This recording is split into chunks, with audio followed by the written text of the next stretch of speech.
Have you ever stopped to think about what actually happens when you make a phone call?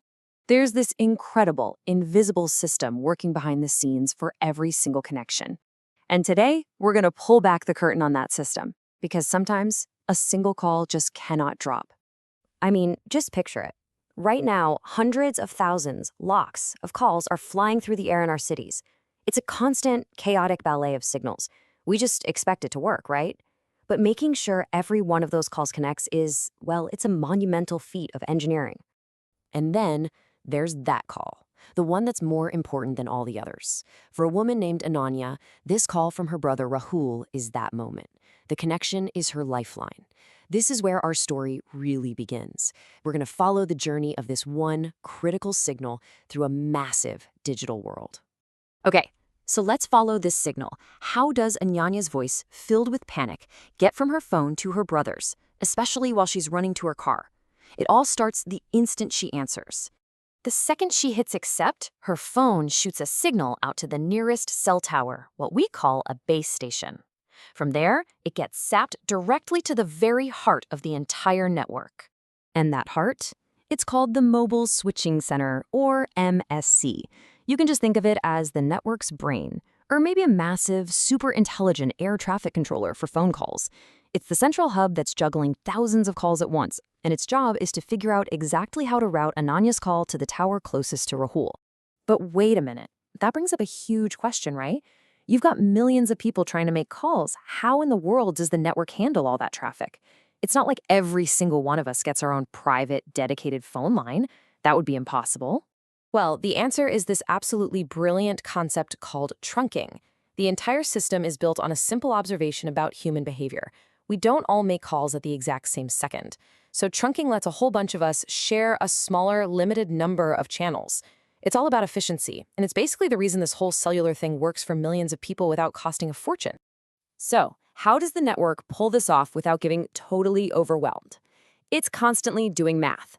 It's looking at the call arrival rate, how many new calls are popping up. It's tracking the average holding time, how long we all tend to talk. And from that, it figures out something called the grade of service, which is really just the chance your call might get blocked because all the lines are busy. And the network's #1 goal is to keep that chance as tiny as possible. But here's the thing. Just managing the traffic is only one piece of the puzzle. The network is also in a constant invisible fight, a battle against interference to keep every single call, like Ananya's, crystal clear. And one of its biggest enemies is something called the near-far problem. Let me give you an analogy. You ever tried to have a quiet chat with a friend at a loud party, and someone comes and stands right next to you shouting? Their voice just completely drowns you out. That is exactly what can happen with radio signals. And this problem can hit you in two ways.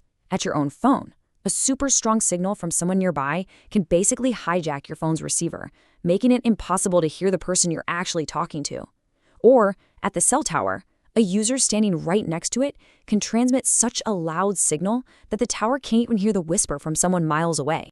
So how do you fix this? With something really clever called closed-loop power control. Basically, the cell tower is acting like a conductor of an orchestra.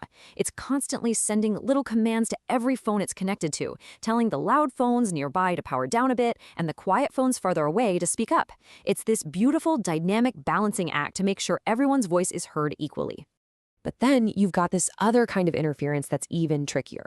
It's called co-channel interference. This happens when two different cell towers nearby are using the same frequency. And in this case, just telling your phone to shout louder does absolutely nothing because you end up boosting your own signal and the interference at the same time. The only way to solve this one is with really, really smart network design. Okay, so let's get back to Ananya. She's in her car, she's driving fast, she's moving.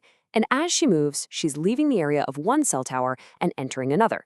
To keep her call alive, the network has to perform this seamless high-wire trapeze act. This is the handoff. And for a heart-stopping moment, it fails. The line goes dead. Rahul? For just a split second, the system couldn't pass her call from the first tower to the second one fast enough. The connection was lost. And in a moment like this, a dropped call is so much more than just a little annoyance. This moment right here, it highlights one of the absolute core philosophies of how these networks are built. To a cellular engineer, Dropping a call that's already in progress is a much, much bigger failure than blocking a new call from even starting, and they design everything with that priority in mind. So how do they make sure that priority is met? They have a safety net. It's called guard channels. Think of it like an emergency VIP lane on the highway, but for your phone call. These are frequencies that are kept totally open, reserved only for handoff requests.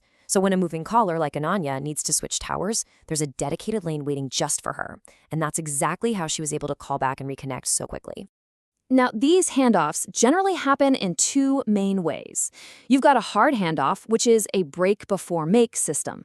Your phone literally drops the first tower before it connects to the second one. It's quick, but yeah, it's risky. Then you have the soft handoff. This is make before break. Your phone cleverly connects to the new tower while it's still holding on to the old one for a moment. This ensures a transition so smooth, you never even notice it happened. Okay, now let's think about the destination, the City Care Hospital that Ananya is racing towards. Hospitals are packed places, right?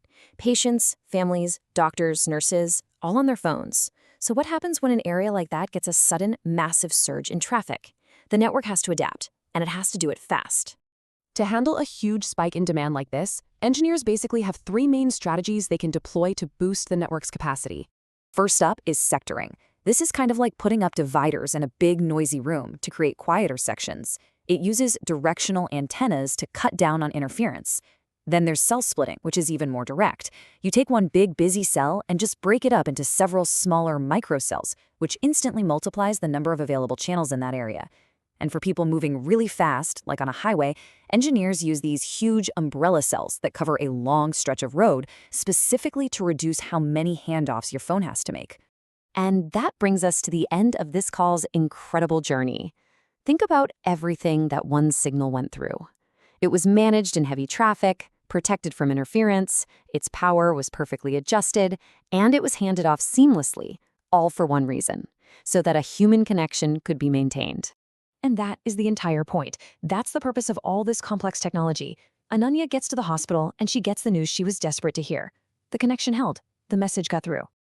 And really, that's the big takeaway here. This invisible architecture of towers and signals and switches, it isn't just about technology. It's not about signal strength bars on your phone. It's about ensuring we can connect to each other, especially in those moments when we need it most. It's a silent, tireless system, all designed to make sure that the last signal we get is one of hope.